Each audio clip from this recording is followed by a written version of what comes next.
Hi friends, welcome back to my YouTube channel. ಎಲ್ಲರೂ ಹೇಗಿದ್ದೀರಾ? ಎಲ್ಲ ಚೆನ್ನಾಗಿದ್ದೀರಾ? ನಾವು ಕೂಡ ಚೆನ್ನಾಗಿದ್ದೀವಿ. ಇವತ್ತಿನ ಟಾಪಿಕ್ ನೋಡಿ ನಿಮಗೆ ಅರ್ಥ ಆಗಿರ್ಬೋದು, ತಮ್ಲೈನ್ ನೋಡಿ ನಿಮಗೆ ಅರ್ಥ ಆಗಿರ್ಬೋದು ನಾನು ಯಾವುದ್ರ ಬಗ್ಗೆ ಮಾತಾಡ್ತಾ ಇದ್ದೀನಿ ಅಂತ. ಇವತ್ತು ಯೂಟ್ಯೂಬಲ್ಲಿ ಹೇಗೆ ಫೇಮಸ್ ಆಗೋದು ಅದ್ರ ಬಗ್ಗೆ ನಾನು ಈ ವಿಡಿಯೋ ಮಾಡ್ತಾಯಿದ್ದೀನಿ. ದಯವಿಟ್ಟು ಪೂರ್ತಿಯಾಗಿ ವಿಡಿಯೋ ನೋಡಿ. ನೀವು ಯೂಟ್ಯೂಬಲ್ಲಿ ಫೇಮಸ್ ಆಗಬೇಕು ಅಂದರೆ ಯೂಟ್ಯೂಬಲ್ಲೇ ವೀಡಿಯೋ ಮಾಡೋ ಹಾಗಿಲ್ಲ. ನೀವು ಇನ್ಸ್ಟಾಗ್ರಾಮಲ್ಲಿ ವೀಡಿಯೋ ಅಪ್ಲೋಡ್ ಮಾಡಿರಿ, ಫೇಸ್ಬುಕ್ಕಲ್ಲಿ ಅಪ್ಲೋಡ್ ಮಾಡಿರಿ, ಇಲ್ಲ ಯೂಟ್ಯೂಬಲ್ಲೇ ಮಾಡಿರಿ, ಮೂರರಲ್ಲಿ ಯಾವುದ್ರಲ್ಲಾರ ಮಾಡಿರಿ, ಯಾವುದಾರ ಒಂದು ಸಕ್ಸಸ್ ಕೊಡುತ್ತೆ ನಮಗೆ. ಈಗ ಯೂಟ್ಯೂಬಲ್ಲಿ ಹಾಕ್ತೀವ ವೀಡಿಯೋನ, ವ್ಯೂ ಬರ್ತಾ ಇಲ್ಲ, ಅದರಿಂದ ನಮಗೆ ಫೇಮಸ್ ಆಗೋಕ್ಕೆ ಆಗ್ತಾ ಇಲ್ಲ. ಜನಕ್ಕೆ ನಾವು ರೀಚ್ ಆಗೋಕ್ಕೆ ಆಗ್ತಾ ಇಲ್ಲ. ಜನ ನಮ್ಮನ್ನು ಗುರ್ತು ಹಿಡಿತಾ ಇಲ್ಲ. ಫೇಸ್ಬುಕ್ಕಲ್ಲಿ ಹಾಕ್ರಿ, ಫೇಸ್ಬುಕ್ಕಲ್ಲಿ ತುಂಬ ಚೆನ್ನಾಗಿ ವೀಡಿಯೋ ಓಡುತ್ತೆ. ತುಂಬ ಜನ ಫ್ರೆಂಡ್ ರಿಕ್ವೆಸ್ಟ್ ಎಲ್ಲ ಕಳಿಸ್ತಾರಲ್ಲ, ಅವ್ರಿಗೆಲ್ಲ ಫ್ರೆಂಡ್ ರಿಕ್ವೆಸ್ಟ್ ಕಳಿಸಿದ್ರೆ ಅವರೆಲ್ಲ ನಮ್ಮ ವೀಡಿಯೋ ನೋಡಿ ಸಪೋರ್ಟ್ ಮಾಡ್ತಾರಲ್ವ, ಅಲ್ಲಿ ನಮಗೆ ಫೇಮಸ್ ಆಗ್ಬೋದು. ಬೇಡ, ಅಲ್ಲೂ ವ್ಯೂ ಬರಲಿಲ್ವಾ, ಇನ್ಸ್ಟಾಗ್ರಾಮ್ಗೆ ಹಾಕಿ, ಇನ್ಸ್ಟಾಗ್ರಾಮಲ್ಲಿ ವ್ಯೂ ಬರಲಿಲ್ವಾ, ಯೂಟ್ಯೂಬಲ್ಲಿ ಬನ್ನಿ, ಯೂಟ್ಯೂಬ್ಗೆ ಹಾಕಿ. ಅಲ್ಲಿ ಮೂರರಲ್ಲಿ ಎಲ್ಲಾದರೂ ನಾವು ಒಂದು ತಾವು ರೀಚ್ ಆಗ್ಬೋದು ಅಂತ ನಮ್ಮ ಭಾವನೆ. ನಾವು ಯೂಟ್ಯೂಬಲ್ಲೇ ನಾವು ವೀಡಿಯೋ ಮಾಡಿ ಅಪ್ಲೋಡ್ ಮಾಡ್ತೀವಿ, ಅಯ್ಯೋ ಯೂಟ್ಯೂಬಲ್ಲಿ ವ್ಯೂ ಬರ್ತಾ ಇಲ್ವಲ್ಲ, ಏನು ಮಾಡೋದು ಅಂತ ಚಿಂತೆ ಮಾಡಬೇಡಿ. ಫೇಸ್ಬುಕ್ಕಲ್ಲಿ ಹಾಕಿ. ಫಸ್ಟು ಫೇಸ್ಬುಕ್ಕಲ್ಲಿ ಫಸ್ಟ್ ಫ್ರೆಂಡ್ಗಳು ಇರ್ತಾರಲ್ಲ ಅವ್ರನ್ನೆಲ್ಲ ಪರಿಚಯ ಮಾಡ್ಕೊಳ್ರಿ, ನಿಮಗೆ ಗೊತ್ತಿರೋರನ್ನ ಪರಿಚಯ ಮಾಡ್ಕೊಳ್ರಿ. ಆವಾಗ ಯೂಟ್ಯೂಬ್ಗೆ ಹಾಕಿ ವೀಡಿಯೋನ. ಆವಾಗ ಅಲ್ಲಿರೋರು ನಿಮಗೆ ಯೂಟ್ಯೂಬ್ಗೆ ಬರ್ತಾರೆ, ಯೂಟ್ಯೂಬಲ್ಲಿ ನಿಮಗೆ ಸಪೋರ್ಟ್ ಮಾಡ್ತಾರೆ. ಆಮೇಲೆ ಇಲ್ಲಾಂದರೆ ನೀವು ಇನ್ಸ್ಟಾಗ್ರಾಮಲ್ಲಿ ರೀಲ್ ಅಪ್ಲೋಡ್ ಮಾಡ್ತಿಲ್ಲ, ರೀಲ್ಸ್ ಏನಾರು ಅಪ್ಲೋಡ್ ಮಾಡ್ತಿರಲ್ಲ, ಫಸ್ಟ್ ಯೂಟ್ಯೂಬ್ ಮಾಡೋರೆಲ್ಲ ಹಾಗೆ ಮಾಡೋದು. ಯೂಟ್ಯೂಬ್ ಚಾನಲ್ ಸ್ಟಾರ್ಟ್ ಮಾಡೋರು ಫಸ್ಟ್ ಅಪ್ಲೋಡ್ ಮಾಡಿ ಅಲ್ಲಿ ಫಸ್ಟ್ ಫಾಲೋವರ್ಸ್ ಜಾಸ್ತಿ ಮಾಡ್ಕೋತಾರೆ. ಫಾಲೋವರ್ಸ್ ಅಲ್ಲಿ ಜಾಸ್ತಿ ಆಮೇಲೆ ಯೂಟ್ಯೂಬ್ ಚಾನಲ್ ಸ್ಟಾರ್ಟ್ ಮಾಡ್ತಾರೆ. ನಾವು ಆ ಥರ ಮಾಡಲೇ ಇಲ್ಲ. ನಾವು ಜಾಸ್ತಿ ಅಷ್ಟೇನೋ ನಾವು ಇದಕ್ಕೆ ಫೇಸ್ಬುಕ್ಗಾಗಲಿ ಇನ್ಸ್ಟಾಗ್ರಾಮ್ಗಾಗಲಿ ನಾವು ವೀಡಿಯೋ ಅಪ್ಲೋಡ್ ಮಾಡಲೇ ಇಲ್ಲ. ಫಸ್ಟು ಯೂಟ್ಯೂಬ್ಗೆ ಡೈರೆಕ್ಟಾಗಿ ಬಂದ್ಬಿಟ್ಟು ನಾವು ಫಸ್ಟು ಇನ್ಸ್ಟಾಗ್ರಾಮಲ್ಲಿ ಫೇಮಸ್ ಆಗಬೇಕಂತೆ. ಫಸ್ಟ್ ಇನ್ಸ್ಟಾಗ್ರಾಮಲ್ಲಿ ಫೇಮಸ್ ಆಗಿ ಅಲ್ಲಿ ಜಾಸ್ತಿ ಜನ ಫಾಲೋವರ್ಸ್ ಮಾಡ್ಕೊಂಡು ಆಮೇಲೆ ಯೂಟ್ಯೂಬ್ ಚಾನಲ್ ಓಪನ್ ಮಾಡಿದ್ರೆ ಬೇಗ ಸಕ್ಸಸ್ ಆಗುತ್ತಂತೆ. ತುಂಬ ಜನ ಹೇಳ್ತಾರೆ ಬೇಗ ಸಕ್ಸಸ್ ಆಗುತ್ತೆ ಅದು. ಈಗ ದೊಡ್ಡ ಯೂಟ್ಯೂಬರೆಲ್ಲ ಮಾಡೋರಲ್ಲ, ಅವರೆಲ್ಲ ಫಸ್ಟು ಇನ್ಸ್ಟಾಗ್ರಾಮಲ್ಲಿ ಫೇಮಸ್ ಆಗಿರೋರು, ಅವರೆಲ್ಲ ಒಳ್ಳೆ ಹೆಸರು ಮಾಡಿರೋರು ಇನ್ಸ್ಟಾಗ್ರಾಮಲ್ಲಿ, ಆಮೇಲೆ ಯೂಟ್ಯೂಬ್ ಚಾನಲ್ ಸ್ಟಾರ್ಟ್ ಮಾಡಿರೋರು. ಆಮೇಲೆ ಯೂಟ್ಯೂಬಲ್ಲಿ ಯಾವುದಾದ್ರೂ ಒಂದು ವೀಡಿಯೋ ಅಪ್ಲೋಡ್ ಮಾಡ್ತಿರಲ್ಲ, ವೀಡಿಯೋ ಅಪ್ಲೋಡ್ ಮಾಡಿದ್ರೆ ವ್ಯೂ ಬರಲಿಲ್ವಾ, ಬೇರೆ ಮತ್ತೊಂದು ವೀಡಿಯೋ ಹಾಕಿ. ಅದಕ್ಕೆ ವ್ಯೂ ಬರಲಿಲ್ಲ ಅಂತ, ವ್ಯೂಸ್ ಬರ್ತಾ ಇಲ್ಲ ಅಂತ ಬೇಜಾರು ಮಾಡ್ಕೋಬೇಡಿ. ಈ ಒಂದು ವೀಡಿಯೋ ನಿಮಗೆ ಸಕ್ಸಸ್ ಕೊಡುತ್ತೆ. ಇವತ್ತು ವೀಡಿಯೋ ಅಪ್ಲೋಡ್ ಮಾಡ್ತೀರಾ, ಇವತ್ತು ವೀಡಿಯೋ ಓಡಲಿಲ್ಲ, ಇನ್ನೊಂದು ನೆಕ್ಸ್ಟ್ ಡೇ ಹಾಕಿ, ಅದು ಓಡಲಿಲ್ಲ. ನೀವು ಯಾವಾಗ 1 ವರ್ಷ 2 ವರ್ಷ ಆಗುತ್ತಲ್ಲ, ನೀವು ಚಾನಲ್ ಓಪನ್ ಮಾಡಿ, ಆವಾಗ ಆ ವೀಡಿಯೋಗಳು ರನ್ ಆಗುತ್ತೆ. ಯಾವುದಾದ್ರೂ ಒಂದು ವೀಡಿಯೋ ನಿಮಗೆ ಸಕ್ಸಸ್ ಕೊಡ್ತದೆ, ನಿಮ್ಮನ್ನ ಜನ ಗುರ್ತಿಡಿಯೋ ಥರ ಮಾಡ್ತದೆ, ಅದಂತೂ ಗ್ಯಾರಂಟಿ. ಆಮೇಲೆ ಯೂಟ್ಯೂಬ್ ಚಾನಲ್ ಹೊಸ್ದಾಗಿ ಶುರು ಮಾಡೋರಿಗೆ ಒಂದು ಮಾತು ಹೇಳ್ತೀನಿ. ಇದರಲ್ಲಿ ₹1 ಖರ್ಚಾಗೋದಿಲ್ಲ, ಒಂದೇ ₹1 ಖರ್ಚಾಗೋದಿಲ್ಲ. ₹1 ಖರ್ಚಿಲ್ದೇ ನೀವು ಯೂಟ್ಯೂಬ್ ಚಾನಲ್ ಸ್ಟಾರ್ಟ್ ಮಾಡ್ಬೋದು. ಅಯ್ಯೋ ಯೂಟ್ಯೂಬ್ ಚಾನಲ್ ಶುರು ಮಾಡೋರಿಗೆ ಪ್ಯಾನ್ ಕಾರ್ಡ್ ಬೇಕಾ, ಆಧಾರ್ ಕಾರ್ಡ್ ಬೇಕಾ, ಅದು ಬೇಕಾ, ಏನೇನೋ ತಲೆಯಲ್ಲಿ ಇಟ್ಕೋಬೇಡಿ. ಯಾವುದೂ ಇಲ್ಲ, ಸುಮ್ಮನೆ ಸಿಂಪಲಾಗಿ ಒಂದು ಯೂಟ್ಯೂಬ್ ಚಾನಲ್ ಓಪನ್ ಮಾಡ್ಬೋದು. ಯೂಟ್ಯೂಬ್ ಚಾನಲ್ ಓಪನ್ ಮಾಡಿ ಒಳ್ಳೊಳ್ಳೆ ವೀಡಿಯೋಸ್ ಹಾಕಿ. ನಿಮ್ಗೇನು ಅನಿಸುತ್ತೆ, ನಿಮ್ಗೆ ಯಾವ ಕಂಟೆಂಟು ನಿಮಗೆ ಇಷ್ಟ ಆಗುತ್ತೆ ಅದ್ರ ಬಗ್ಗೆ ವೀಡಿಯೋಸ್ ಹಾಕಿ. ಖಂಡಿತ ಜನ ನೋಡ್ತಾರೆ, ವ್ಯೂ ಬಂದೇ ಬರುತ್ತೆ. ಆಮೇಲೆ ಯೂಟ್ಯೂಬ್ ಚಾನಲ್ ಶುರು ಮಾಡ್ತಿರಲ್ಲ, ಯೂಟ್ಯೂಬ್ ಚಾನಲ್ ಶುರು ಮಾಡಿಬಿಟ್ಟು ಅಯ್ಯೋ ನಮ್ಮ ಹತ್ರ ಚೆನ್ನಾಗಿರೋ ಫೋನ್ ಇಲ್ಲ, ಮೈಕ್ ಇಲ್ಲ, ಲೈಟ್ ಇಲ್ಲ ಅಂತ ಚಿಂತೆ ಮಾಡಬೇಡ್ರಿ. ನಿಮ್ಮ ಹತ್ರ ಯಾವ ಫೋನ್ ಇದೆ ಫಸ್ಟು ಅದರಲ್ಲೇ ಸ್ಟಾರ್ಟ್ ಮಾಡಿ, ಅದರಲ್ಲೇ ಯೂಟ್ಯೂಬ್ ಚಾನಲ್ ಸ್ಟಾರ್ಟ್ ಮಾಡಿ. ಫಸ್ಟು ವ್ಯೂ ನೋಡಿ. ಸ್ವಲ್ಪ ದಿವಸ ನೀವೇನಾದ್ರು ಇನ್ವೆಸ್ಟ್ ಮಾಡ್ತೀರಾ, ವೀಡಿಯೋ ಇವಾಗ ನಾವು ಯೂಟ್ಯೂಬ್ ಚಾನಲ್ ಸ್ಟಾರ್ಟ್ ಮಾಡಿದ್ಮೇಲೆ ಲೈಟ್ ಬೇಕು, ಮೈಕ್ ಬೇಕು, ಈ ಥರ ಸ್ಟ್ಯಾಂಡ್ ಎಲ್ಲ ಬೇಕು, ತುಂಬ ಏನೇನಾದ್ರು ಬೇಕಲ್ವ ಅದಕ್ಕೆ ಯೂಟ್ಯೂಬ್ ಚಾನಲ್ ಸ್ಟಾರ್ಟ್ ಮಾಡೋದಕ್ಕೆ. ಅವೆಲ್ಲ ನಿಮ್ಗೆ ಬೇಕಾಗೇ ಇಲ್ಲ. ಯಾವುದಾದ್ರೂ ಇವಾಗ ಒಂದು ಡಬ್ಬಿ ಮೇಲೆ ಡಬ್ಬಿ ಇಟ್ಬಿಟ್ಟು ಎಲ್ಲ ತುಂಬ ಜನ ವೀಡಿಯೋ ಮಾಡ್ತಾರೆ ಗೊತ್ತಾ, ನಾನು ರೀಲ್ಸಲ್ಲೆಲ್ಲ ನೋಡಿದ್ದೀನಿ. ಅವರೆಲ್ಲ ಸ್ಟ್ಯಾಂಡ್ ಇಟ್ಕೊಂಡು ಏನು ಮಾಡೋದೇ ಇಲ್ಲ, ಒಂದು ಡಬ್ಬಿ ಮೇಲೆ ಇಟ್ಟಿರ್ತಾರೆ, ಆ ಡಬ್ಬಿ ಮೇಲೆ ಮೊಬೈಲ್ ಇಟ್ಕೊಂಡು ವೀಡಿಯೋಸ್ ಮಾಡ್ತಾಯಿರ್ತಾರೆ. ಫಸ್ಟು ಅದರಿಂದ ಸ್ವಲ್ಪ ವ್ಯೂ ಬರಲಿ, ಸಬ್ಸ್ಕ್ರೈಬರ್ ಸ್ವಲ್ಪ ಜಾಸ್ತಿ ಆದಮೇಲೆ ನೀವು ಬೇಕಾದ್ರೆ ಇನ್ವೆಸ್ಟ್ ಮಾಡ್ತೀವಿ, ಒಳ್ಳೆ ಕ್ವಾಲಿಟಿ ವೀಡಿಯೋ ಕೊಡಬೇಕು ಅಂದರೆ ಇನ್ವೆಸ್ಟ್ ಮಾಡಿ. ಇಲ್ಲಾಂದರೆ ನಿಮ್ಮ ಹತ್ರ ಏನಿದೆ ಅದರಲ್ಲೇ ಮಾಡಿ. ಆಮೇಲೆ ವೀಡಿಯೋ ಮಾಡ್ತೀರಾ, ವೀಡಿಯೋಗೆ ಕಮೆಂಟ್ ಬರ್ತಾವಲ್ಲ, ದಯವಿಟ್ಟು ವೀಡಿಯೋ ಹಾಕಿದ್ಮೇಲೆ ಕಮೆಂಟ್ಗೆ ರಿಪ್ಲೈ ಮಾಡಿ ಮಾಡಲಿಲ್ಲ ಅಂದರೆ ನಿಮಗೆ ವ್ಯೂ ಬರೋದಿಲ್ಲ. ರಿಪ್ಲೈ ಮಾಡಿದ್ರೇ ನಮಗೆ ವ್ಯೂ ಸ್ವಲ್ಪ ಜಾಸ್ತಿ ಆಗೋದು. ಆ ಕಮೆಂಟಲ್ಲಿ ಒಳ್ಳೆಯದು ಇರುತ್ತೆ, ಕೆಟ್ಟದ್ದು ಇರುತ್ತದೆ. ಕೆಟ್ಟದ್ದು ಅಕಸ್ಮಾತ್ ಬ್ಯಾಡ್ ಕಮೆಂಟ್ ಎಲ್ಲ ಹಾಕಿರ್ತಾರಲ್ವ, ಅದಕ್ಕೆಲ್ಲ ತಲೆ ಕೆಡಿಸ್ಕೋಬೇಡಿ. ಈ ಫೀಲ್ಡ್ಗೆ ನಾವು ಬಂದಮೇಲೆ ಅದಕ್ಕೆಲ್ಲ ನಾವು ಚಿಂತೆನೇ ಮಾಡಬಾರ್ದು, ಇಲ್ಲಾಂದರೆ ಈ ಫೀಲ್ಡ್ಗೆ ಬರಬಾರ್ದು ನಾವು. ಆ ಥರ ಏನಾರು ಅಯ್ಯೋ ನಮ್ಮ ಮನೇಲಿ ಏನಾದರೂ ಅಂತಾರೆ, ಅವ್ರು ನೋಡಿದ್ರೆ ಏನಂತಾರೆ, ಇವ್ರು ಏನು ನೋಡಿದ್ರೆ ಏನಂತಾರೆ, ಆ ಥರ ಎಲ್ಲ ನೀವು ಆ ಥರ ಏನಾರು ಭಯ ಪಟ್ಟುಕೊಂಡು ನೀವು ಯೂಟ್ಯೂಬ್ ಚಾನಲ್ ಸ್ಟಾರ್ಟ್ ಮಾಡ್ತೀನಿ ಅಂದರೆ ತುಂಬ ಕಷ್ಟ ಇದು ಮಾಡೋದು, ನಡೆಸೋದು. ನೀವು ಏನಂದರೆ ಇವಾಗ ನಾವು ಯೂಟ್ಯೂಬ್ ಚಾನಲ್ ಸ್ಟಾರ್ಟ್ ಮಾಡ್ತು ಅಂದರೆ ತುಂಬ ಜನ ಬ್ಯಾಡ್ ಕಮೆಂಟು ಅವೆಲ್ಲ ಆಗ್ತಾ ಇರ್ತಾರಲ್ವ, ಅದಕ್ಕೆಲ್ಲ ನೀವು ತಲೆನೇ ಕೆಡಿಸ್ಕೋಬೇಡಿ. ಅವ್ರಿಗೆ ರಿಪ್ಲೈನೇ ಮಾಡೋಕ್ಕೆ ಹೋಗಬೇಡಿ. ಒಳ್ಳೆ ಕಮೆಂಟಿಗೆ ರಿಪ್ಲೈ ಮಾಡಿ, ಬ್ಯಾಡ್ ಕಮೆಂಟಿಗೆ ರಿಪ್ಲೈನೇ ಮಾಡಬೇಡಿ. ಈಗ ಲೈವ್ ಮಾಡಬೇಕಾದ್ರೂ ಅಷ್ಟೇ, ನಾವು ಲೈವ್ ಮಾಡಬೇಕಾದ್ರೆ ತುಂಬ ಜನ ಬ್ಯಾಡ್ ಕಮೆಂಟ್ ಹಾಕ್ತಾರೆ, ಗುಡ್ ಕಮೆಂಟ್ ಹಾಕ್ತಾರೆ. ಇನ್ಮೇಲೆ ಏನು ಮಾಡಬೇಕು ಅಂದರೆ, ಯಾರೇ ಬ್ಯಾಡ್ ಕಮೆಂಟ್ ಹಾಕಿದ್ರು ಅದನ್ನು ಬಿಟ್ಟು ಮುಂದೆ ಬನ್ನಿ. ರಿಪ್ಲೈನೇ ಓದೋಕ್ಕೆ ಹೋಗಬೇಡಿ. ಐಡ್ ಮಾಡಿ ಬಿಸಾಕಿ ಅಷ್ಟೇ. ಯಾವಾಗ ನಾವು ರಿಪ್ಲೈ ಕೊಡ್ತಾ ಇರ್ತೀವಿ, ಮತ್ತೆ ಇನ್ನೊಂದು ರಿಪ್ಲೈಗೆ ಸ್ಟಾರ್ಟ್ ಆಗಿರ್ತಾರೆ ಅವರು, ಇನ್ನೊಂದು ನಮ್ಗೆ ರಿಪ್ಲೈ ಕೊಡೋಕ್ಕೆ. ಅದಕ್ಕೆ ಏನು ಮಾಡಿರಿ, ನೀವು ಯಾರೇ ಚಾನಲ್ ಓಪನ್ ಮಾಡಿ ಲೈವ್ ಮಾಡ್ತೀನಿ ಅಂದರೆ ದಯವಿಟ್ಟು ಬ್ಯಾಡ್ ಕಮೆಂಟ್ಗೆಲ್ಲ ರಿಪ್ಲೈ ಮಾಡೋಕ್ಕೆ ಹೋಗಬೇಡಿ. ಇನ್ಮೇಲೆ ಬ್ಯಾಡ್ ಕಮೆಂಟಿಗೆ ರಿಪ್ಲೈ ಮಾಡ್ತು ಅಂದರೆ ಮತ್ತೆ ನೆಕ್ಸ್ಟ್ ಕಮೆಂಟು ಮತ್ತೆ ಸ್ಟಾರ್ಟ್ ಆಗಿರ್ತದೆ ಅವ್ರದ್ದು. ಐಡ್ ಮಾಡಿ ಅವ್ರ ಮೆಸೇಜೇ ಓದೋಕ್ಕೆ ಹೋಗಬೇಡಿ. ಗುಡ್ ಮೆಸೇಜ್ ಅಷ್ಟಕ್ಕೆ ರಿಪ್ಲೈ ಮಾಡಿ. ನೀವು ವಿಡಿಯೋ ಅಪ್ಲೋಡ್ ಮಾಡಿದ್ಮೇಲೂ ಅಷ್ಟೇ, ವಿಡಿಯೋ ಇವಾಗ ಅಪ್ಲೋಡ್ ಮಾಡ್ತೀರಾ, ವಿಡಿಯೋ ಅಪ್ಲೋಡ್ ಮಾಡಿ ಇವಾಗ ನಮ್ಮ ಹತ್ರ ಏನೂ ಇಲ್ಲವಲ್ಲಪ್ಪ, ಏನು ಮಾಡೋದು, ಲೈಟ್ ಇಲ್ಲ, ಕ್ಯಾಮ್ರಾ ಇಲ್ಲ, ಆ ಥರ ಏನಾರ ನೀವು ತಲೆಯಲ್ಲಿ ಇಟ್ಕೋತಂದರೆ ನಿಮಗೆ ಫಸ್ಟು ನೋಡಿರಿ ನಿಮ್ಮ ವೀಡಿಯೋಗೆ ಯಾವ ಥರ ವ್ಯೂ ಬರ್ತಾ ಇದೆ, ಅದನ್ನೆಲ್ಲ ನೋಡಿಕೊಂಡು ಆಮೇಲೆ ಸ್ವಲ್ಪ ಇನ್ವೆಸ್ಟ್ ಮಾಡಿದ್ರೆ ಸ್ವಲ್ಪ ಪರವಾಗಿಲ್ಲ. ಒಳ್ಳೆ ಕ್ವಾಲಿಟಿ ವೀಡಿಯೋ ಕೊಡಬೇಕು, ಜನಕ್ಕೆ ಚೆನ್ನಾಗಿ ವ್ಯೂ ಬರಬೇಕು ನಮಗೆ ಅನ್ನೋಗಿದ್ರೆ ಒಳ್ಳೆ ವೀಡಿಯೋ ಕೊಡ್ರಿ. ಒಳ್ಳೆ ಇನ್ವೆಸ್ಟ್ ಮಾಡಿ ಒಳ್ಳೊಳ್ಳೆ ಐಟಮ್ ತಗೊಂಡು ಈ ಥರ ಮೈಕ್ಗಳು ಈ ಥರ ಮೈಕ್ ಬರೀ 800 ಅಷ್ಟೇ. ಇದು ಮೈಕ್ 800 ರುಪೀಸು. ತುಂಬ ಒಂದು ವರ್ಷದಿಂದನೂ ನಾವು ಯೂಸ್ ಮಾಡ್ತಾಯಿದ್ವಿ, ಒಂದು ವರ್ಷದಿಂದನೇ ಯೂಸ್ ಮಾಡ್ತಾಯಿದ್ದೀನಿ. ಒಳ್ಳೆ ಚೆನ್ನಾಗಿ ಕ್ವಾಲಿಟಿ ಇದೆ. ಬೇಕಾದ್ರೆ ನಾವು ಈ ಮೈಕ್ ಎಲ್ಲಿ ತೊಗೊಂಡು ಅಂತ ನಮ್ಮ ಚಾನಲ್ ಲಿಂಕ್ ಹಾಕಿದ್ದೀವಿ, ಅಲ್ಲಿ ಬೇಕಾದ್ರೆ ನೀವು ಅಲ್ಲಿಂದ ಪರ್ಚೇಸ್ ಮಾಡಿದ್ರೆ 50% ಆಫ್ ಏನೋ ಸಿಗುತ್ತಂತೆ, ನೀವು ಅಲ್ಲಿ ಚೆಕ್ ಮಾಡ್ಕೋಬೋದು. ಆದರೆ ಸ್ಟಾರ್ಟಿಂಗೆ ನೀವು ಚಾನಲ್ ಓಪನ್ ಮಾಡ್ತೀರಲ್ಲ, ಸ್ಟಾರ್ಟಿಂಗೆ ಎಲ್ಲ ಇನ್ವೆಸ್ಟ್ ಎಲ್ಲ ಮಾಡೋಕ್ಕೆ ಹೋಗಬೇಡಿ.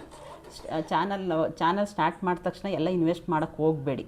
ಫಸ್ಟು ನೀವು ನೋಡಿ ಯಾವ ಥರ ಬರ್ತಾ ಇದೆ, ವ್ಯೂ ಯಾವ ಥರ ಬರ್ತಾ ಇದೆ ಅಂತ ಫಸ್ಟ್ ಅದ್ರ ಬಗ್ಗೆ ಸ್ವಲ್ಪ ಯೋಚನೆ ಮಾಡಿದ್ರೆ ಆಮೇಲೆ ಬೇಕಾದ್ರೆ ಇನ್ವೆಸ್ಟ್ ಮಾಡ್ಬೋದು.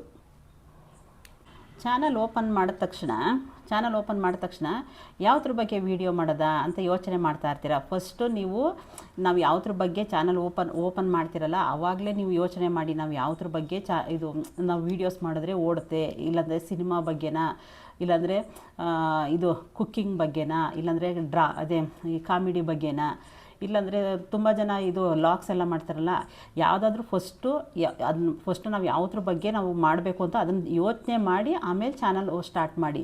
ಚಾನಲ್ ಶುರು ಮಾಡಿಬಿಟ್ಟು ಆಮೇಲೆ ಯೋಚನೆ ಮಾಡೋಕ್ಕೆ ಹೋಗಿ ಅಯ್ಯೋ ಇವಾಗ ಒಂದು ವೀಡಿಯೋ ಹಾಕ್ತೀರಾ, ಒಂದು ವೀಡಿಯೋ ಹಾಕಿ ಅದೇನಾರ ವ್ಯೂ ಬಂದಿಲ್ಲ ಅಂದರೆ ನಿಮಗೆ ಬಿಡು ಇನ್ನೊಂದು ಯಾವ್ದಾರು ಹಾಕವ ಅಂತ ಅದು ಮಾಡ್ತೀರಾ. ಅದ್ರ ಜೊತೆಗೆ ಕುಕ್ಕಿಂಗ್ ಹಾಕ್ತೀರಾ, ಅದ್ರ ಜೊತೆಗೆ ಎಲ್ಲ ಮಿಕ್ಸ್ ಮಾಡಿದ್ರೆ ಯಾರೂ ನೋಡೋದಿಲ್ಲ. ಯಾವುದಾದ್ರೂ ಒಂದು ಕಂಟೆಂಟ್ ಇರಬೇಕು, ಒಂದೇ ಕಂಟೆಂಟಲ್ಲಿ ವೀಡಿಯೋಸ್ ಹಾಕಿ. ಇವತ್ತಿಲ್ಲ ಅಂದರೂ ನಾಳೆ ಖಂಡಿತ ಅದು ರೀಚ್ ಆಗೇ ಆಗುತ್ತೆ ಜನಕ್ಕೆ. ಮಿಕ್ಸ್ ಮಾಡೋಕ್ಕೆ ಹೋಗಬೇಡಿ ಆಯಿತಾ. ನೀವು ಯಾವುದ್ರ ಬಗ್ಗೆ ಮಾಡ್ತೀರಾ ಅದ್ರ ಬಗ್ಗೆನೇ ಹಾಕಿ. ಸ್ವಲ್ಪ ದಿವಸ ನೋಡಿ ಯಾವ ಥರ ಬರುತ್ತೆ. ಒಂದೇ ದಿವಸಕ್ಕೆ ಯಾರಿಗೂ ಆಗಲ್ಲ. ಇವಾಗ ಚಾನಲ್ ಓಪನ್ ಮಾಡಿದ ತಕ್ಷಣ ಯಾರಿಗೂ ವ್ಯೂ ಬರೋದಿಲ್ಲ, ಕಷ್ಟ. ವ್ಯೂ ಬರೋದು 1-2 ತಿಂಗಳು 3 ತಿಂಗಳಾರ ಆಗಬೇಕು ನಮಗೆ ಚಾನಲ್ಗೆ ವ್ಯೂ ಬರಬೇಕು. ಅದು ನಮ್ಗೆ ವೀಡಿಯೋ ಇದು ವ್ಯೂ ಬರಬೇಕು ಅಂದರೆ ಅಷ್ಟು ದಿವಸ ಗಂಟ ಸ್ವಲ್ಪ ತಾಳ್ಮೆ ಇರಲಿ. ಈ ಯೂಟ್ಯೂಬ್ ಚಾನಲ್ ಸ್ಟಾರ್ಟ್ ಮಾಡಿದ್ರೆ ಸ್ವಲ್ಪ ತಾಳ್ಮೆ ಮುಖ್ಯ. ತಾಳ್ಮೆ ಇಲ್ಲ ಅಂದರೆ ಏನು ಮಾಡೋಕ್ಕಾಗೋದಿಲ್ಲ. ತಾಳ್ಮೆ ಮುಖ್ಯ, ಪೇಷಂಟ್ ಮುಖ್ಯ ನಮಗೆ.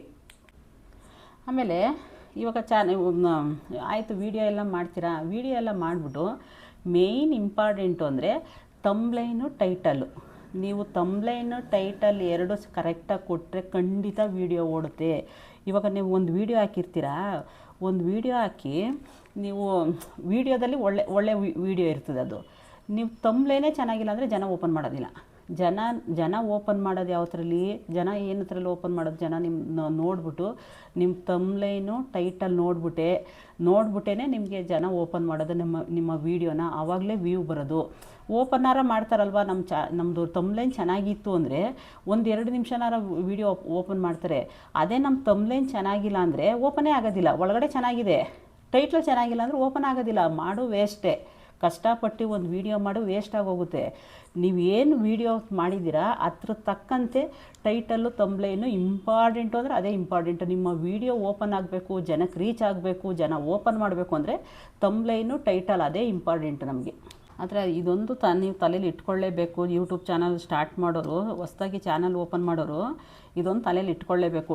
ತಮ್ಲೈನು ಟೈಟಲ್ಲು ಇದೇ ಇಂಪಾರ್ಟೆಂಟು. ಅದೇ ಚೆನ್ನಾಗಿಲ್ಲ ಅಂದರೆ ನೀವು ಎಷ್ಟೇ ಚೆನ್ನಾಗಿ ವೀಡಿಯೋ ಮಾಡಿದ್ರೂ ಅದು ರನ್ ಆಗೋದಿಲ್ಲ, ಓಪನ್ ಮಾಡೋದಿಲ್ಲ ಅಲ್ವಾ, ಜನ ಓಪನ್ ಮಾಡೋದಿಲ್ಲ. ಅದಕ್ಕೋಸ್ಕರ ಅದ್ರ ಬಗ್ಗೆ ಜಾಸ್ತಿ ಗಮನ ಕೊಡಿ. ಡಿಸ್ಕ್ರಿಪ್ಷನಲ್ಲಿ ಕೀವರ್ಡ್ ಕರೆಕ್ಟಾಗಿರಬೇಕು, ಆವಾಗಲೇ ಜನ ಓಪನ್ ಮಾಡೋದು. ಇವಾಗ ಒಂದು ಪೊಂಗಲ್ ಹಾಕಿರ್ತೀವ, ಒಂದು ಕಿಚಡಿ ಹಾಕಿರ್ತೀವ, ಅದಕ್ಕೆ ನಾವೇನು ಹೇಳ್ತೀವಿ, ಬಿಸಿ ಬಿಸಿ ಪೊಂಗಲ್ ರೆಡಿ ಬನ್ನಿ. ಆಮೇಲೆ ಇನ್ನೇನು ಹೇಳ್ತೀವಿ, ತುಂಬ ಟೇಸ್ಟಿಯಾಗಿರೋ ಪೊಂಗಲ್ಲು, ಆಮೇಲೆ ಹೋಟೆಲ್ ಸ್ಟೈಲ್ ಪೊಂಗಲ್ಲು ಅಂತ ನಾವು ಕೀವರ್ಡ್ ಎಲ್ಲ ಯೂಸ್ ಮಾಡ್ತೀವಲ್ಲ, ಆ ಥರ ಕೀವರ್ಡು ಯೂಸ್ ಮಾಡಿದ್ರೆ ಜನ ಅದನ್ನು ನೋಡಿ ಓಪನ್ ಮಾಡಿ ನೋಡ್ತಾರೆ. ಅದಕ್ಕೆ ಅದು ವೆರಿ ಇಂಪಾರ್ಟೆಂಟು. ಅದು ಕೀವರ್ಡ್ ವೆರಿ ಇಂಪಾರ್ಟೆಂಟು. ಟೈಟಲ್ಲು ಆಮೇಲೆ ತಮ್ಲೈನು ಇವೆಲ್ಲ ತುಂಬ ಇಂಪಾರ್ಟೆಂಟ್. ಅದ್ರ ಬಗ್ಗೆ ಗಮನ ಕೊಡಿ, ನಿಮ್ಮ ವಿಡಿಯೋ ಖಂಡಿತ ಓಡುತ್ತೆ. ಒಬ್ಬೊಬ್ಬರಿಗೆ ಚಾನಲ್ ಓಪನ್ ಮಾಡಿಬಿಟ್ಟು ಫಸ್ಟ್ ವೀಡಿಯೋಗೆ ವ್ಯೂ ಜಾಸ್ತಿ ಬಂದುಬಿಡ್ತದೆ, ತುಂಬ ವ್ಯೂ ಬಂದುಬಿಡ್ತದೆ. ಒಬ್ಬೊಬ್ಬರಿಗೆ ಒಂದು 500 ವೀಡಿಯೋ ಅಲ್ಲ 1000 ವೀಡಿಯೋ ಹಾಕಿದರೂ ವ್ಯೂ ಬರೋದಿಲ್ಲ. ಅದಕ್ಕೆ ನೀವು ಬೇಜಾರು ಮಾಡ್ಕೋಬೇಡಿ. ಇವತ್ತಲ್ಲ ನಾಳೆ ಒಂದಲ್ಲ ಒಂದಿನ ನಿಮ್ಮ ವೀಡಿಯೋ ಕ್ಲಿಕ್ ಆಗೇ ಆಗುತ್ತೆ. ಅದಕ್ಕೆಲ್ಲ ನೀವು ತಲೆ ಕೆಡಿಸ್ಕೋಬೇಡಿ. ಆದಷ್ಟು ಡೈಲಿ ವೀಡಿಯೋಸ್ ಅಪ್ಲೋಡ್ ಮಾಡಿ ಡೈಲಿ ಒಂದು ದಿನನೂ ಬಿಡ್ದೇ ವೀಡಿಯೋಸ್ ಅಪ್ಲೋಡ್ ಮಾಡಿ. ಖಂಡಿತ ವ್ಯೂ ಒಂದಲ್ಲ ಒಂದು ನಿಮ್ಮ ವೀಡಿಯೋ ಯಾವುದಾದ್ರೂ ಒಂದು ರನ್ ಆಗುತ್ತೆ. ಯಾವುದಾದ್ರು ಒಂದು ವೀಡಿಯೋ ರನ್ ಆಗುತ್ತೆ. ತಲೆ ಕೆಡಿಸ್ಕೋಬೇಡಿ. ಒಂದು ದಿನನೂ ಬಿಡ್ದೇ ವೀಡಿಯೋಸ್ ಹಾಕೊಂಡೋಗಿ. ಶಾರ್ಟ್ಸ್ ವೀಡಿಯೋನೂ ಅಷ್ಟೇ, ಒಂದು ದಿನಕ್ಕೆ ಒಂದು 3 ವೀಡಿಯೋ ಶಾರ್ಟ್ಸ್ ವೀಡಿಯೋ ಅಪ್ಲೋಡ್ ಮಾಡಿರಿ. ಅದರಿಂದ ನಿಮಗೆ ಸಬ್ಸ್ಕ್ರೈಬರ್ ಬರ್ತಾರೆ. ಅದರಿಂದ ನಿಮಗೆ ಸಬ್ಸ್ಕ್ರೈಬರ್ ಜಾಸ್ತಿ ಜನ ಆಗ್ತಾರೆ. ಸ್ವಲ್ಪ ದಿವಸ ನೀವು ರೀಚ್ ಆಗೋ ತನಕ, ರೀಚ್ ಆಯಿತು ಅಂದರೆ ನೀವು ಅಂಥ ವೀಡಿಯೋ ಹಾಕಿದ್ರೂ ವ್ಯೂ ಬಂದ್ಬಿಡ್ತದೆ. ಸ್ವಲ್ಪ ನೀವು ಇದರಿಂದ ಸಕ್ಸಸ್ ಆಗೋ ತನಕ, ನೀವು ಯೂಟ್ಯೂಬಲ್ಲಿ ಸ್ವಲ್ಪ ನಿಮ್ಮ ಚಾನಲ್ಲು ಸಕ್ಸಸ್ ಆಗೋ ತನಕ ಆದಷ್ಟು ಚೆನ್ನಾಗಿರೋ ವೀಡಿಯೋ ಹಾಕಿ, ಒಳ್ಳೊಳ್ಳೆ ಕಂಟೆಂಟ್ ವೀಡಿಯೋ ಹಾಕಿ. ಸಕ್ಸಸ್ ಆಯಿತಾ, ನಿಮ್ಮ ಚಾನಲ್ಗೆ ತುಂಬ ಜನ ಸಬ್ಸ್ಕ್ರೈಬರ್ ಬಂದ್ರೆ ನೀವು ಎಂಥ ವೀಡಿಯೋ ಹಾಕಿ ಇಮ್ಮಿಡಿಯೇಟ್ ವ್ಯೂ ಬರುತ್ತೆ. ನೀವು ಯಾವ ವೀಡಿಯೋ ಹಾಕಿದ್ರೂ ವ್ಯೂ ಬಂದ್ಬಿಡ್ತದೆ. ಅಲ್ಲಿ ತನಕ ಸ್ವಲ್ಪ ತಾಳ್ಮೆಯಿಂದ ನಾವು ವೀಡಿಯೋಸ್ ಹಾಕೊಂಡು ಹೋಗ್ಬೇಕಷ್ಟೆ. ಯೂಟ್ಯೂಬ್ ಚಾನಲ್ ಓಪನ್ ಮಾಡಿದಾಗ ಆದಷ್ಟು ಲಾಂಗ್ ವೀಡಿಯೋ ಹಾಕೋಕ್ಕೆ ಟ್ರೈ ಮಾಡಿ. 1 ನಿಮಿಷ, 1.5 ನಿಮಿಷ, 2 ನಿಮಿಷ ಖಂಡಿತ ಅಂಥ ವೀಡಿಯೋಸ್ ಹಾಕೋಕ್ಕೆ ಹೋಗ್ಬಿಡಿ ಯಾರುವೆ. ನಾನು ಲೈವಲ್ಲೂ ಕೂಡ ತುಂಬ ಜನ ಕೇಳ್ತಾ ಇದ್ದೀನಿ. ತುಂಬ ಜನ ಏನು ಮಾಡ್ತಾರೆ ಗೊತ್ತಾ, ಬರೀ 1 ನಿಮಿಷ, 2 ನಿಮಿಷ, 3 ನಿಮಿಷ ಆ ಥರ ವೀಡಿಯೋಸ್ ಹಾಕ್ತಾ ಇದ್ದೀರಾ. ಆ ಥರ ವೀಡಿಯೋಸ್ ಹಾಕಕ್ಕೆ ಹೋಗಬೇಡಿ. ದಯವಿಟ್ಟು ನಿಮ್ಮ ಲಾಂಗ್ ವೀಡಿಯೋಗೆ ಏನಾದರೂ ಲಾಂಗ್ ವೀಡಿಯೋ ಹಾಕಬೇಕು ಅಂದರೆ ಎಷ್ಟು ಒಂದು 6 ನಿಮಿಷದ ಮೇಲಾರ ಇರಲಿ, ಇಲ್ಲ 5 ನಿಮಿಷದ ಮೇಲಾರ ಇರಲಿ, ಮಿನಿಮಮ್ 8 ನಿಮಿಷನಾರ ಇರಬೇಕು. 8 ನಿಮಿಷನಾರ ನಿಮ್ಮ ವೀಡಿಯೋ ಇರಬೇಕು. 1 ನಿಮಿಷ 2 ನಿಮಿಷ ಆದರೆ ಶಾರ್ಟ್ಸ್ ವೀಡಿಯೋ ಹಾಕಿ. ವೀಡಿಯೋ ಮಾಡೋಕ್ಕೆ ಹೋಗಬೇಡಿ, ಅದರಿಂದ ನಿಮ್ಗೆ ಯಾವ ಲಾಭವೂ ಇಲ್ಲ. ಈಗ ನೀವು 1 ನಿಮಿಷದ 2 ನಿಮಿಷದ ವೀಡಿಯೋ ಹಾಕಿರ್ತೀರಾ, ವೀಡಿಯೋ ಹಾಕಿರ್ಬೇಕಾದ್ರೆ ಲಾಂಗ್ ವೀಡಿಯೋ ಯಾವುದೋ ಒಂದು ರನ್ ಆಗುತ್ತೆ, ನಿಮಗೆ ವಾಚ್ ಅವರ್ ಕಂಪ್ಲೀಟ್ ಆಗುತ್ತೆ. ವಾಚ್ ಅವರ್ ಕಂಪ್ಲೀಟ್ ಆದಮೇಲೆ ನೀವು ವೀಡಿಯೋ ಹಾಕಿ ನೀವು ಇದು ಡಾಲರ್ಸ್ ಮಾಡಬೇಕು. ನೀವೇನಾದ್ರು ಡಾಲರ್ಸ್ಗೆ ಏನಾದರೂ ವೀಡಿಯೋ ಹಾಕ್ತೀವ, ಇವಾಗ ಹಳೆ ವೀಡಿಯೋ ಯಾವುದಾದ್ರು ರನ್ ಆಯಿತು ಅಂದರೆ ನೀವು 1 ನಿಮಿಷ 2 ನಿಮಿಷದ ವೀಡಿಯೋ ಹಾಕಿರ್ತೀರಲ್ಲ, ಅದಕ್ಕೆ ನಿಮಗೆ ಅಡ್ವರ್ಟೈಸ್ಮೆಂಟ್ ಬರೋದಿಲ್ಲ. ಅಡ್ವರ್ಟೈಸ್ಮೆಂಟ್ ಬರಲಿಲ್ಲ ಅಂದರೆ ನಿಮಗೆ ಅದರಿಂದ ಡಾಲರ್ಸ್ ಯಾವುದು ಬರಲ್ಲ, ಫ್ರೀಯಾಗಿ ನೋಡ್ತಾರೆ ಜನ ಅದನ್ನ. ಅದರಿಂದ ನಿಮ್ಗೆ ಯಾವ ಲಾಭನೇ ಇಲ್ಲ. ನೀವು 1 ನಿಮಿಷ 2 ನಿಮಿಷದ ಹಾಕಿರ್ತೀರಲ್ಲ, ನೀವು ಡಾಲರ್ ಸ್ಟಾರ್ಟ್ ಆಯ್ತದಲ್ಲ, ಆಗ ಅವರು ಫ್ರೀಯಾಗಿ ನೋಡ್ತಾರೆ. ಯಾರು ಜನ ಫ್ರೀಯಾಗಿ ನೋಡ್ತಾರೆ. ಅವ್ರು ನೋಡೋದು ಫ್ರೀಯಾಗಿ ನೋಡ್ತಾರಲ್ಲ, ಅದರಿಂದ ನಿಮ್ಗೆ ಲಾಭ ಏನೂ ಇರೋದಿಲ್ಲ. ಅದೇ ನೀವು ಲಾಂಗ್ ವೀಡಿಯೋ ಹಾಕಿದ್ರೆ ಸ್ಟಾರ್ಟಿಂಗೇ ಒಂದು ಅಡ್ವರ್ಟೈಸ್ಮೆಂಟ್ ಬರುತ್ತೆ. ಅದರಿಂದನಾದರೂ ನಿಮಗೆ ಡಾಲರ್ಸ್ ಕಂಪ್ಲೀಟ್ ಆಗುತ್ತೆ. ಡಾಲರ್ಸ್ ಮಾಡ್ಬೋದು ಅದರಿಂದ. ನೀವೇನಾದರೂ ಒಂದು 8 ನಿಮಿಷದ ವೀಡಿಯೋ ಹಾಕ್ತು ಅಂದರೆ, ಇಲ್ಲಾಂದ್ರೆ ಮಿನಿಮಮ್ ಒಂದು 2 ನಿಮಿಷ, 2 ಸರಿನಾದರೂ ಅಡ್ವರ್ಟೈಸ್ಮೆಂಟ್ ಬಂದೇ ಬರುತ್ತೆ. 2 ನಿಮಿಷನಾದ್ರೂ ಅಡ್ವರ್ಟೈಸ್ಮೆಂಟ್ ಬರುತ್ತೆ. ಇಲ್ಲ ನಾವು ಇನ್ನೂ ಜಾಸ್ತಿ ಹಾಕ್ತೀವಿ ಅಂದರೆ 10 ನಿಮಿಷ ಹಾಕಿ, 15 ನಿಮಿಷ ಹಾಕಿ, ಆ ಥರ ಆದಷ್ಟು ಲಾಂಗ್ ವೀಡಿಯೋ ಹಾಕಿ. ಲಾಂಗ್ ವೀಡಿಯೋ ಹಾಕಿದ್ರೆ ನೀವು ಲಾಂಗ್ ವೀಡಿಯೋ ಹಾಕಿದಷ್ಟು ನಿಮಗೆ ಅಡ್ವರ್ಟೈಸ್ಮೆಂಟು ಒಂದು 20 ನಿಮಿಷ ಒಂದು 20 ನಿಮಿಷ ವೀಡಿಯೋ ಹಾಕಿದ್ರೆ ನಮಗೆ ಎಷ್ಟು ಬರುತ್ತೆ ಗೊತ್ತಾದ್ರಿಂದ ಒಂದು 3 ಸಲ 4 ಸಲ ಅಡ್ವರ್ಟೈಸ್ಮೆಂಟ್ ಬರುತ್ತೆ. 3 ಸಲ 4 ಸಲ 3-4 ಸಲ ಅಡ್ವರ್ಟೈಸ್ಮೆಂಟ್ ಬಂದರೆ ಅದರಿಂದ ನಮಗೆ ಡಾಲರ್ಸ್, ಅದರಿಂದನೇ ನಮಗೆ ಬರೋದು, ಅದರಿಂದ ನಮಗೆ ದುಡ್ಡು ಬರೋದು. ಅದೇ ಬರಲಿಲ್ಲ ಅಂದರೆ ನೀವು 1 ನಿಮಿಷ 2 ನಿಮಿಷ ಹಾಕಿ ಏನು ಮಾಡ್ತಿರಲ್ಲ, ಅದು ಮಾಡಿ ಏನು ಪ್ರಯೋಜನ? ಕಷ್ಟಪಟ್ಟು ವೀಡಿಯೋ ಮಾಡಿ ಏನು ಪ್ರಯೋಜನ? ಅದಕ್ಕೆ ನೀವು ಆ ಥರ ವೀಡಿಯೋಸ್ ಮಾಡೋಕ್ಕೆ ಹೋಗ್ಬಿಟ್ರಿ. ಆ ಥರ ಮಾಡೋಂಗಿದ್ರೆ ನೀವು ಶಾರ್ಟ್ಸ್ ವೀಡಿಯೋ ಹಾಕಿ, ಅದರಿಂದ ಸಬ್ಸ್ಕ್ರೈಬರ್ ಬರ್ತಾರೆ. ಇನ್ಮೇಲೆ ಇನ್ನೊಂದು, ಈಗ ಯಾವ್ದಾರ ಒಂದು ಮದುವೆಗೋ ಒಂದು ಫಂಕ್ಷನ್ಗೋ ಎಲ್ಲಾರ ಹೋಗಿರ್ತೀರ ಅಂದ್ಕೊಳ್ರಿ, ಅಲ್ಲಿ ತುಂಬ ಜಾಸ್ತಿ ವೀಡಿಯೋ ಮಾಡ್ಬೋದು. ಜಾಸ್ತಿ ಅಂದರೆ 1 ಅವರು 2 ಅವರ್ ಆ ಥರ ಎಲ್ಲ ತುಂಬ ವೀಡಿಯೋಸ್ ಮಾಡ್ಬೋದಲ್ವಾ? ಆ ಥರ ಮಾಡ್ತು ಅಂದರೆ 1 ಅವರು ಒಂದು 60 ನಿಮಿಷದ ವೀಡಿಯೋ ಐತೆ ಅಂದರೆ ಅದು 60 ನಿಮಿಷನೂ ಅಪ್ಲೋಡ್ ಮಾಡೋಕ್ಕೆ ಹೋಗ್ಬಿಡಿ ದಯವಿಟ್ಟು. ಅದನ್ನ 3 ಭಾಗ ಮಾಡಿ 20 ನಿಮಿಷ ಮಾಡಿದ್ರೆ ಅದರಿಂದ ನಿಮಗೆ ರೆವಿನ್ಯೂ ಚೆನ್ನಾಗಿ ಬರುತ್ತೆ, ದುಡ್ಡು ಚೆನ್ನಾಗಿ ಬರುತ್ತೆ. ಹೆಂಗೆ ಗೊತ್ತಾ, ಇವಾಗ 1 ಅವರ್ ವೀಡಿಯೋ ಹಾಕಿರ್ತೀರಾ, 1 ಅವರ್ ವೀಡಿಯೋ ಹಾಕ್ತು ಅಂದರೆ 1 ಅವರ್ ಯಾರೂ ನೋಡೋದಿಲ್ಲ ಜನ ಅಲ್ವಾ? 1 ಅವರ್ ಯಾರು ನೋಡ್ತಾರೆ? ಯಾರೋ ಒಬ್ಬೊಬ್ಬರು, ನೋಡೋದಂತೂ ಗ್ಯಾರಂಟಿ ಇಲ್ಲ. ಏನಾದ್ರು ಇಂಟ್ರೆಸ್ಟ್ ಇದ್ದರೆ ಅವರ ರಿಲೇಷನ್ ಕಡೆಯವರು ಯಾರಾದರೂ ನೋಡಲೇಬೇಕು ಅನ್ನೋರು ನೋಡ್ತಾರೆ. ಬೇರೆ ಜನ ಯಾರು ನೋಡೋದಿಲ್ಲ. ಅವಾಗ ಏನು ಮಾಡ್ತಾರೆ, 1-2 ನಿಮಿಷ 3 ನಿಮಿಷ ನೋಡಿ ಕಟ್ ಮಾಡಿಬಿಡ್ತಾರೆ ಲಾಂಗ್ ವೀಡಿಯೋ ಆದರೆ. ಅದೇ ನೀವು ಅದನ್ನ ಒಂದು 3 ಭಾಗ ಮಾಡಿ, 3 ಭಾಗ ಮಾಡಿದ್ರೆ ಅದರಿಂದ ನಿಮ್ಗೆ ಅರ್ನಿಂಗ್ಸ್ ಜಾಸ್ತಿ ಆಗುತ್ತೆ. ಹೆಂಗೆ ಗೊತ್ತಾ, ಈಗ 3 ಭಾಗ ಮಾಡ್ತೀರಾ, 3 ಭಾಗ ಮಾಡಿದ್ರೆ ಒಂದು ವೀಡಿಯೋ ಪಾರ್ಟ್ 1, ಪಾರ್ಟ್ 2, ಪಾರ್ಟ್ 3 ಅಂತ ಮಾಡ್ತೀರಾ. 3 ಅಡ್ವರ್ಟೈಸ್ಮೆಂಟ್ ಬರುತ್ತೆ. 3 ಸ್ಟಾರ್ಟಿಂಗೇ ನಿಮಗೆ ಅಡ್ವರ್ಟೈಸ್ಮೆಂಟ್ ಬರುತ್ತೆ. ಆವಾಗ ಅದರಿಂದ ನಿಮಗೆ ಡಾಲರ್ಸ್ ಬರುತ್ತೆ. ನೀವು 1 ಅವರು ಫುಲ್ಲು ಲಾಂಗ್ ವೀಡಿಯೋ ಹಾಕ್ಬಿಟ್ರೆ ಒಂದೇ ಅಡ್ವರ್ಟೈಸ್ಮೆಂಟ್ ಬರೋದು ಸ್ಟಾರ್ಟಿಂಗಲ್ಲಿ. ಆಮೇಲೆ ಜನ ನೋಡಬೇಕಲ್ಲ, ನಿಮ್ಮದು ವೀಡಿಯೋ ನೋಡಬೇಕಲ್ಲ, ನೋಡೋದಿಲ್ಲ. ಆಮೇಲೆ ಅದಕ್ಕೆ ಆ ಥರ ತಪ್ಪೆಲ್ಲ ಮಾಡೋಕ್ಕೆ ಹೋಗ್ಬೇಡ್ರಿ. ಅದನ್ನ ಸ್ವಲ್ಪ ಕಟ್ ಮಾಡಿ ಒಂದು 3 ಭಾಗ ಮಾಡಿರಿ. ಅದನ್ನ 3 ಭಾಗ ಮಾಡಿ ಆದಷ್ಟು. ಆಮೇಲೆ ವೀಡಿಯೋ ಹಾಕ್ತಾ ಇರ್ತೀರಾ, ವೀಡಿಯೋ ಹಾಕ್ಕೊಂಡು ಇವತ್ತು ಒಂದು ವೀಡಿಯೋ ಅಪ್ಲೋಡ್ ಮಾಡ್ತೀರಾ, ಇನ್ನೊಂದು ವಾರ 15 ದಿವಸ ನೀವು ತಲೆನೇ ಹಾಕೋದಿಲ್ಲ ಯೂಟ್ಯೂಬ್ ಕಡೆ. ಆವಾಗ ನಿಮ್ಗೆ ಏನಾಗುತ್ತೆ ಗೊತ್ತಾ, ಫುಲ್ ಡೌನ್ ಆಗೋಗುತ್ತೆ, ವ್ಯೂ ಬರೋದಿಲ್ಲ ನಿಮಗೆ. ಆವಾಗ ಒಂದು ವಾರ 15 ದಿವಸ ಟೈಮೇ ಇಲ್ಲ ನಮಗೆ ವೀಡಿಯೋ ಅಪ್ಲೋಡ್. ಇವಾಗ ನನಗೂ ಹಾಗೆ ಆಗಿರೋದು. ಬೆಳಗ್ಗೆ ಹೋಗ್ತೀವಿ ನಾವು ಕೆಲಸಕ್ಕೆ, ಬೆಳಗ್ಗೆ ಹೋಗಿ ನಮಗೆ ಅದೇ ಇಂಪಾರ್ಟೆಂಟ್, ನಮ್ಮ ಕೆಲಸನೇ ಇಂಪಾರ್ಟೆಂಟ್, ಯೂಟ್ಯೂಬ್ ಇಂಪಾರ್ಟೆಂಟ್ ಇಲ್ಲ ನಮಗೆ. ಯಾಕಂದರೆ ಸುಮ್ಮನೆ ಒಂದು ಎಲ್ಲರೂ ಮಾಡೋರಲ್ಲ ಅಂತ ನಾವು ಆ ಥರ ಸುಮ್ಮನೆ ಒಂದು ಯೂಟ್ಯೂಬ್ ಚಾನಲ್ ಇರಲಿ ಅಂತ ನಾವು ಈ ಥರ ಓಪನ್ ಮಾಡ್ಕೊಂಡಿರೋದು ಅಷ್ಟೇ. ನಾವು ಇದರಿಂದ ದುಡ್ಡು ಮಾಡ್ತೀವಿ ಅಂತ ಖಂಡಿತ ನಾವು ಆ ಥರ ಆಸೆಯಿಂದ ನಾವು ಬಂದಿಲ್ಲ. ನಮಗೇನಿದ್ರು ಬೆಳಗ್ಗೆ ಹೋಗಿ ಸಾಯಂಕಾಲ ಬರ್ತೀವಿ, ಬೆಳಗ್ಗೆ ಹೋಗಿ ಸಾಯಂಕಾಲ ನಾವು ಬರೋದು. ವೀಡಿಯೋ ಮಾಡೋಕ್ಕೆ ನಮ್ಗೆ ಟೈಮ್ ಸಾಕಾಗ್ತಾಯಿಲ್ಲ, ಅದಕ್ಕೋಸ್ಕರ ನಾವು ವೀಡಿಯೋನ ಲೇಟ್ ಮಾಡ್ತಾಯಿದ್ದೀವಿ ಅಷ್ಟೇ. ಈಗ ಒಂದು ಬೆಳಗ್ಗೆ ಹೋಗಿ 5 ಗಂಟೆ ಆಗುತ್ತೆ ಮನೆಗೆ ಬರೋದು. 5 ಗಂಟೆಗೆ ಬಂದು ನಾವು ಊಟ ಮಾಡಿ ನಾವು ವೀಡಿಯೋ ಮಾಡಿ ಅಪ್ಲೋಡ್ ಮಾಡೋಕ್ಕೆ ತುಂಬ ಕಷ್ಟ ಆಯ್ತು ಅದು ನಮಗೆ. ಅದಕ್ಕೋಸ್ಕರ ಆಮೇಲೆ ನೀವು ನಮಗೆ ಕಮೆಂಟ್ ಹಾಕ್ಬೇಡ್ರಿ ನೀವೆಷ್ಟು ದಿವ್ಸಕ್ಕೆ ಹಾಕ್ತಾಯಿದ್ದೀರಾ ಅಂತ. ನಮಗೆ ಟೈಮ್ ಇಲ್ಲ. ನಿಮ್ಗೇನಾದರೂ ಟೈಮ್ ಇತ್ತು ಅಂದರೆ ದಯವಿಟ್ಟು ನಿಮಗೆ ಇಂಟ್ರೆಸ್ಟ್ ಇತ್ತು, ಚೆನ್ನಾಗೇ ಪರವಾಗಿಲ್ಲ ನಾವು ಯೂಟ್ಯೂಬಲ್ಲೇ ಚೆನ್ನಾಗಿ ದುಡ್ಡು ಮಾಡಬೇಕು ಅಂತ ಇಂಟ್ರೆಸ್ಟ್ ಇತ್ತು ಅಂದರೆ ಡೈಲಿ ಹಾಕಿ, ಖಂಡಿತ ರೀಚ್ ಆಗ್ತೀರಾ, ಖಂಡಿತ ಚೆನ್ನಾಗಿ ವ್ಯೂ ಬರುತ್ತೆ. ಶಾರ್ಟ್ಸ್ ವೀಡಿಯೋನೂ ಅಷ್ಟೇ, ಡೈಲಿ ಹಾಕಿ, ಒಂದು ದಿನವೂ ಬಿಡ್ದೇ ಶಾರ್ಟ್ಸ್ ವೀಡಿಯೋ ಹಾಕಿ, ಬೇಗ ರೀಚ್ ಆಗ್ತೀರಾ, ಬೇಗ ನೀವು ವಾಚ್ ಅವರ್ ಕಂಪ್ಲೀಟ್ ಮಾಡ್ಕೋಬೋದು, ಆಮೇಲೆ ಡಾಲರ್ಸು ಮಾಡ್ಕೋಬೋದು. ಆದರೆ ನಮಗೆ ಅಷ್ಟು ಟೈಮ್ ಸಾಕಾಗ್ತಾ ಇಲ್ಲ, ನಾವು ತುಂಬ ಬ್ಯುಸಿ, ಏನು ಮಾಡೋದು, ಅದಕ್ಕೆ ನಾವು ವೀಡಿಯೋಸ್ ಹಾಕೋಕ್ಕಾಗ್ತಾಯಿಲ್ಲ. ಆದರೆ ನೀವು ಅಕಸ್ಮಾತ್ ನೀವು ಈ ಥರ ಬ್ಯುಸಿ ಆಯಿತು ಅಂದರೆ ನೀವೇನು ಮಾಡಿರಿ ಗೊತ್ತಾ, ವಾರದಲ್ಲಿ ಒಂದು 2 ವೀಡಿಯೋನಾರ ಹಾಕೋಕ್ಕೆ ಟ್ರೈ ಮಾಡಿ. ವಾರದಲ್ಲಿ 2 ವೀಡಿಯೋನಾರ ಹಾಕೋಕ್ಕೆ ಟ್ರೈ ಮಾಡಿ. ಯಾಕೆಂದರೆ ನಿಮ್ಮ ಸಬ್ಸ್ಕ್ರೈಬರ್ ಕಾಯ್ತಾ ಇರ್ತಾರೆ. ಇವತ್ತು ಒಂದು ವೀಡಿಯೋ ಹಾಕ್ತೀರಾ, ಒಂದು ವೀಡಿಯೋ ಹಾಕ್ಬಿಟ್ಟು ನೆಕ್ಸ್ಟು ಮತ್ತೆ ಯಾವ ವೀಡಿಯೋ ಬರ್ಬೋದು ಅಂತ. ಅಕಸ್ಮಾತ್ ನೀವು ಲೇಟ್ ಮಾಡ್ತು ಅಂದರೆ, ನೀವೇನಾದ್ರು ವೀಡಿಯೋ ಹಾಕೋದು ಲೇಟ್ ಮಾಡ್ತು ಅಂದರೆ ಸಬ್ಸ್ಕ್ರೈಬರ್ಗೆ ಇದು ಹೊರಟೋಗುತ್ತೆ, ಇಂಟ್ರೆಸ್ಟ್ ಹೊರಟೋಗುತ್ತೆ. ಇವ್ರ ವೀಡಿಯೋನೇ ಬರೋದಿಲ್ಲ ಅಂತ ಬೇರೆ ವೀಡಿಯೋ ನೋಡೋಕ್ಕೋ ಸ್ಟಾರ್ಟ್ ಮಾಡಿಬಿಡ್ತಾರೆ. ಅದಕ್ಕೆ ಏನು ಮಾಡಿರಿ, ವಾರದಲ್ಲಿ ಒಂದು 2 ವೀಡಿಯೋನಾದ್ರೂ ಅಪ್ಲೋಡ್ ಮಾಡೋಕ್ಕೆ ಟ್ರೈ ಮಾಡಿ. ಇಲ್ಲಾಂದರೆ ಏನು ಟೈಮ್ ಇತ್ತು ಅಂದರೆ ವಾರದಲ್ಲಿ 3 ವೀಡಿಯೋ ಮಾಡಿ. ಇಲ್ಲ ನಮ್ಗೆ ಇನ್ನೂ ಚೆನ್ನಾಗಿ ಟೈಮ್ ಐತೆ, ಮನೇಲೇ ಇರ್ತೀವಿ, ನಾವೆಲ್ಲೂ ಹೋಗೋದಿಲ್ಲ, ನಮ್ಗೆ ಇದೇ ಕೆಲಸ ಅಂದರೆ ಡೈಲಿ ವೀಡಿಯೋ ಸ್ಟಾರ್ಟ್ ಮಾಡಿ. ಇಲ್ಲ ನಾವು ಇನ್ನೂ ಮಾಡ್ತೀವಿ ಅಂದರೆ ಬೆಳಗ್ಗೆ ಒಂದು ಸಾಯಂಕಾಲ ಒಂದು ಆ ಥರನೂ ಮಾಡ್ಬೋದು. ಆದರೆ ನಾವು ಅಷ್ಟು ಬ್ಯುಸಿ ಇಟ್ಕೊಂಡೇ ನಾವು 2 ಚಾನಲ್ ಸ್ಟಾರ್ಟ್ ಮಾಡ್ದು. 2 ಚಾನಲ್ ವೀಡಿಯೋ ಹಾಕೋಕ್ಕೆ ಕಷ್ಟ ಆಗ್ತಾಯಿದೆ. ಅದಕ್ಕೆ ಒಂದು 3 ದಿವಸಕ್ಕೂ 4 ದಿವಸಕ್ಕೆ ಆ ಥರ ವೀಡಿಯೋ ಅಪ್ಲೋಡ್ ಮಾಡ್ತಾಯಿದ್ದೀವಿ ನಾವು.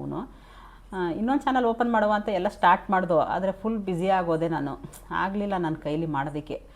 ಸ್ವಲ್ಪ ಕೆಲಸ ಕಡಿಮೆ ಆಯಿತು ಅಂದರೆ ಖಂಡಿತ ನಾವು ಮಾಡ್ತೀವಿ, ನಾವು ಏನು ಬಿಡೋದಿಲ್ಲ. ನಾನು ಸ್ವಲ್ಪ ಕೆಲಸ ಕಡಿಮೆ ಆಗಬೇಕು ನಮಗೆ, ಏನು ಮಾಡೋದು, ಕೆಲಸ ಜಾಸ್ತಿ ಅಲ್ಲ, ಅದಕ್ಕೆ ನಾವು ವೀಡಿಯೋ ಅಪ್ಲೋಡ್ ಮಾಡೋಕ್ಕೆ ಆಗ್ತಾಯಿಲ್ಲ.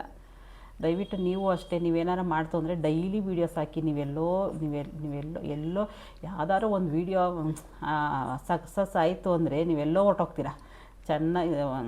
ಅದೇ ನಿಮ್ಮ ಜೀವನನೇ ಬದಲಾಯಿಸ್ಬಿಡ್ತದೆ ಆ ಥರ ವೀಡಿಯೋ ಏನಾರು ಓಡ್ತು ಅಂದರೆ. ಆಗ ತನಕ ಸ್ವಲ್ಪ ತಾಳ್ಮೆ ಮುಖ್ಯ, ತಾಳ್ಮೆನೇ ಮುಖ್ಯ ಇದರಲ್ಲಿ. ಕಷ್ಟಪಡಬೇಕಷ್ಟೇ. ಈ ಚಾನಲ್ ಓಪನ್ ಮಾಡ್ತು ಅಂದರೆ ಕಷ್ಟಪಡಬೇಕು, ಕಷ್ಟಪಡ್ದೇ ಯಾವುದೂ ಬರೋದಿಲ್ಲ. ಕಷ್ಟಪಟ್ಟು ನಾವು ವೀಡಿಯೋ ಮಾಡಿ ಅಪ್ಲೋಡ್ ಮಾಡ್ತು ಅಂದರೆ ಖಂಡಿತ ನಮಗೆ ಒಂದಲ್ಲ ಒಂದು ದಿವಸ ಸಕ್ಸಸ್ ಸಿಗ್ತದೆ. ನೀವು ಒಳ್ಳೆ ಹೆಸರು ಮಾಡ್ಬೋದು ಯೂಟ್ಯೂಬಲ್ಲಿ ಫೇಮಸ್ಸು ಆಗ್ಬೋದು. ನಮ್ದು ಇನ್ನೂ ಒಂದು ಚಾನಲ್ ಇದೆ, ದಯವಿಟ್ಟು ಅದಕ್ಕೂ ಸಪೋರ್ಟ್ ಮಾಡಿ. ನಮನ ವಿಜಯ್ ಕುಮಾರ್ ಅಂತ ನಮ್ದು ಇನ್ನೂ ಒಂದು ಚಾನಲ್ ಇದೆ. ಅದಕ್ಕೂ ಯಾರೆಲ್ಲ ಸಪೋರ್ಟ್ ಮಾಡಿದ್ರೆ ಖಂಡಿತ ನಾನು ನಿಮಗೆ ಸಪೋರ್ಟ್ ನಮ್ಮ ಕಡೆಯಿಂದ ಸಿಗುತ್ತೆ. ಅದಕ್ಕೂ ಸಬ್ಸ್ಕ್ರೈಬ್ ಮಾಡ್ಕೊಳ್ಳಿ, ಅದಕ್ಕೂ ಬೆಲ್ಲೈಕನ್ ಪ್ರೆಸ್ ಮಾಡಿ. ಅಷ್ಟೇ. ಮುಂದಿನ ವೀಡಿಯೋದಲ್ಲಿ ಸಿಗ್ತೀನಿ. ದಯವಿಟ್ಟು ಪೂರ್ತಿಯಾಗಿ ವೀಡಿಯೋ ನೋಡಿ. ನಿಮ್ಗೆ ಯಾವುದ್ರ ಬಗ್ಗೆ ಏನಾರು ವೀಡಿಯೋ ಮಾಡಬೇಕು ಅಂದರೆ ಖಂಡಿತ ನಮಗೆ ಕಮೆಂಟ್ ಬಾಕ್ಸಲ್ಲಿ ಕಮೆಂಟ್ ಮಾಡಿ ತಿಳಿಸಿ. ಈ ವಿಡಿಯೋ ಇಷ್ಟ ಆದರೆ ದಯವಿಟ್ಟು ಕಮೆಂಟ್ ಮಾಡೋದು, ಲೈಕ್ ಕೊಡೋದಂತೂ ಮರಿಬೇಡಿ. ನಾವು ಲೈಟು ಆಮೇಲೆ ಮೈಕೆಲ್ಲ ತಗೊಂಡು ಅಂತ ಹೇಳಿದ್ರೆ ಅದ್ರ ಲಿಂಕು ನಮ್ಮ ಚಾನಲಲ್ಲಿ ಇದೆ. ಅಲ್ಲೋಗಿ ನೀವು ಪರ್ಚೇಸ್ ಮಾಡಿಕೊಂಡ್ರೆ 50% ಆಫ್ ಸಿಗುತ್ತೆ. ಅಲ್ಲಿಂದ ಪರ್ಚೇಸ್ ಮಾಡ್ಕೊಳ್ಳಿ. ಆಮೇಲೆ ಇನ್ನೊಂದೇನು ಗೊತ್ತಾ, ಮೋನೋ ಆಯ್ತದಲ್ಲ, ಮೋನೋ ಆದಮೇಲೆ ನೀವು 10,000 ಸಬ್ಸ್ಕ್ರೈಬರ್ ಆಗ್ತಾರಲ್ಲ, 10,000 ಸಬ್ಸ್ಕ್ರೈಬ್ ಅಕಸ್ಮಾತ್ ಮೋನೋ ಆಗದೇ 10,000 ಸಬ್ಸ್ಕ್ರೈಬರ್ ಇದ್ದರೆ ನೀವು ಈ ಥರ ನೀವೇನಾರು ಪರ್ಚೇಸ್ ಮಾಡಿದ್ರೆ ನೀವು ನಿಮ್ಮ ಚಾನಲ್ ಲಿಂಕ್ ಹಾಕ್ಕೊಂಡ್ರೆ ಅದರಿಂದನೂ ನಿಮಗೆ ಡಾಲರ್ಸ್ ಬರುತ್ತೆ ಗೊತ್ತಾ, ಅದರಿಂದನೂ ನಿಮ್ಗೆ ಡಾಲರ್ಸ್ ಬರುತ್ತೆ.